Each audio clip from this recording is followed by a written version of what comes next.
ভিডিওতে আমরা আলোচনা করব গোট মিল্ক বা ছাগলের দুধ নিয়ে।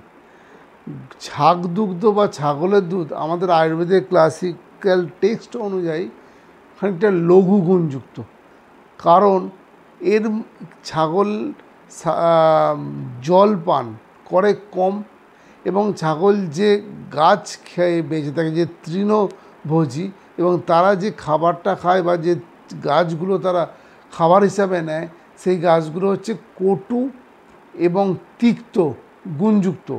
তাই এর যে দুধ তৈরি হয় সেই দুধটা কিন্তু অনেকটা লঘু গুণযুক্ত।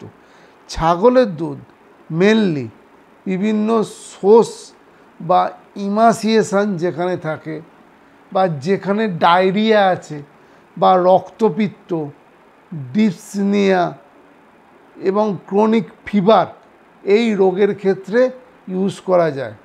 মেনলি ছাগদুগ্ধ আলসারেটিভ কোলাইটিসের ক্ষেত্রে কিন্তু খুব উপকারী হিসাবে এটা কাজ করে, কারণ আলসারেটিভ কোলাইটিসের ক্ষেত্রে যেখানে রক্ত পড়ে বা যেখানে বারবার মিউকাস ডিসচার্জ বা স্টুল পাস করে সেই জায়গায় এটা গ্রাহী বা হিসাবে কাজ করে, তার রক্তপাত এবং স্টুলের পরিমাণটা কমায়। ফলে এই রোগের ক্ষেত্রে আয়ুর্বেদিক ক্লাসিক্যাল টেক্সট অনুযায়ী আমরা ছাগলের দুধ ইউজ করলে ভালো ফলাফল পাওয়া যায়। নমস্কার।